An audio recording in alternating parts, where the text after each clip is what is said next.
The Fire Emblem series has really been growing these past few years, becoming one of Nintendo's biggest IPs. Fire Emblem is home to hundreds of characters, but no one would deny that Marth is the face of the series. So it should be no surprise that there is more merchandise of him than any other character. There are buttons, clear files, this little acrylic thing, and trading cards, including this giant-sized card. There are Nintendo characters with either a lot of merchandise or barely any at all. Marth fits somewhere in the middle. He doesn't nearly have as much as Mario or Donkey Kong, but Marth has a unique and varied legacy in the collecting scene. To start off, we will be looking at the earliest Marth figure, which was part of a gachapon set by Eugen. The set is based off of the third Fire Emblem game, Mystery of the Emblem. The game was released in 1993, but these figures were released 9 years later in 2002. To my knowledge, these are also the first Fire Emblem figures ever released. Unlike other gachapon prizes that are usually miniature figurines, these are more akin to tiny dioramas, showcasing 1 to 2 characters in a fighting position. My favorite is Minerva riding her wyvern. The detail of the wyvern and the rock is excellent and makes for a great set piece. There's also the 3 Pegasus sisters, and you can connect them to showcase their triangle attack. That's a really cool design, but they're not the topic of the video. Marth is speeding into battle, with Sita right behind him. As you can see, Marth is very small, but the level of detail they put on such a tiny figure is incredible. He has his circlet, belt, and even that little red gem thing that holds his cape together. His sword even has the gem it's supposed to have. Speaking of his sword, you've probably noticed that it's a little bent. I've tried to put it back into place, but I was afraid of breaking it. I have 3 of these figures, and all of the swords are like this. Given their age and what these came in, the sword bending is unavoidable, but since Marth is supposed to be charging, the sword bend actually helps give a sense of movement to the figure. None of these figures have faces due to them being so small. If they did, they would probably look like this. Eugen really wanted to create miniature action sequences rather than just a normal figurine. Pleasant Angels would later do this with toys based off of the 4th Fire Emblem game, Genealogy of the Holy War. Faces and all. I don't mind the latter, but these figures have originality to them. Plus, you can get 2 characters for the price of 1. Speaking of, let's take a quick look at Sita. These gold effects help the Pegasus stand and make it look like Sita is about to take off into the air. Sita herself can be taken off of the Pegasus, and there's a lot of detail here too. I like how her hair is designed. It really makes it look like that she's charging forward, and her hair is flowing through the wind. A great companion piece to Marth.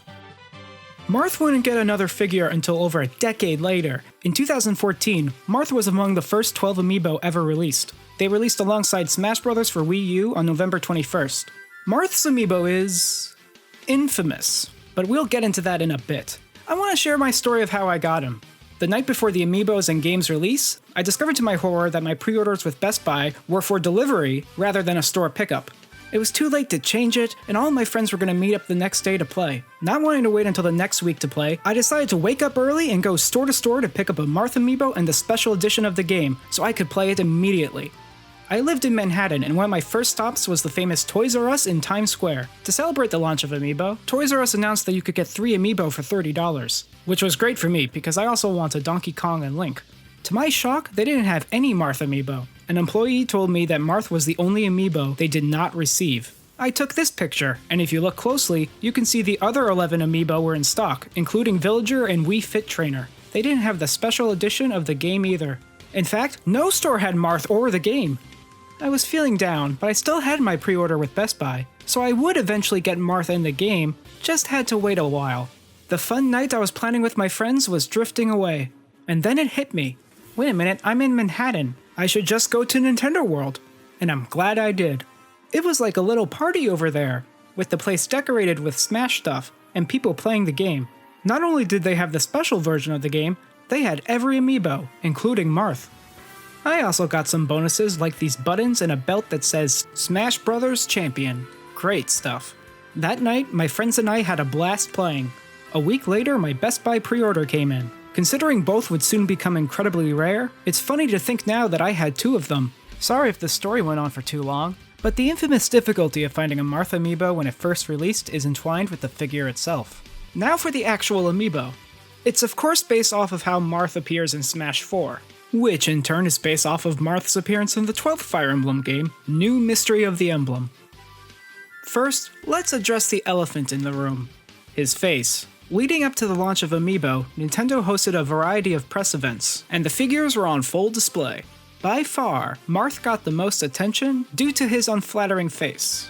It looks way different than how it did at E3. Sure, they were prototypes, but this was pretty drastic. It seems the quality control of Marth's face was very off when he launched. I'm happy to say that my Marth has a pretty decent face. Anyways, all of his details are here and accounted for. His pauldrons and boots are adorned with patterns, his belt has a buckle, and even his scabbard has his face on it, which is a design choice exclusive to Smash, but even details that can't even be seen in his render are here, such as the crest on his cape.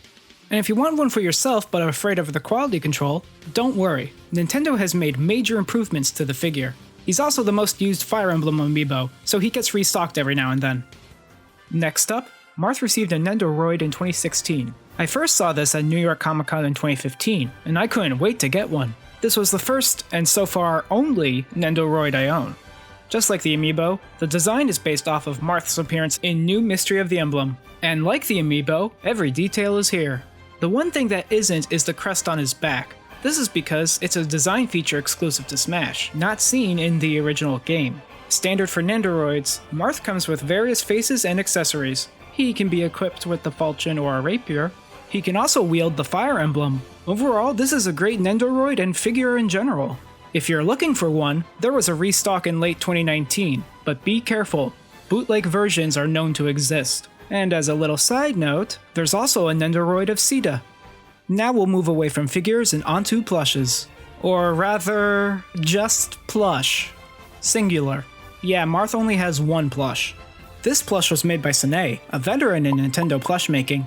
It was released in summer 2019, along with other Fire Emblem characters. Once again, his design is based off of New Mystery of the Emblem. There is not too much to say about this one. He's basically a plush version of the Nendoroid, but much bigger and softer. So that's all the mainstream merchandise of Marth, but let's do something a bit more niche as a bonus. Here is Marth's graphic. What's a graphic? Well, they're papercraft kits made by the company Cospa. They're only commercially available in Japan and are super popular. Hundreds of characters have been given the graphic treatment and can be bought for the equivalent of $5 or $6, but some have been made available as promotions. Such is the case with Marth. He came with the June 2015 issue of the Japanese magazine Nintendo Dream. Fittingly, the main article is a look back at 25 years of Fire Emblem. There's even an entire spread dedicated to the history of Marth. As for the graphic, you can instantly tell that this is Marth. He's got his falchion to the side and his wide cape in the back. Lined up next to the other figures, it's amazing to see such a variety of different styles for one character. And that's the main merchandise released for Marth.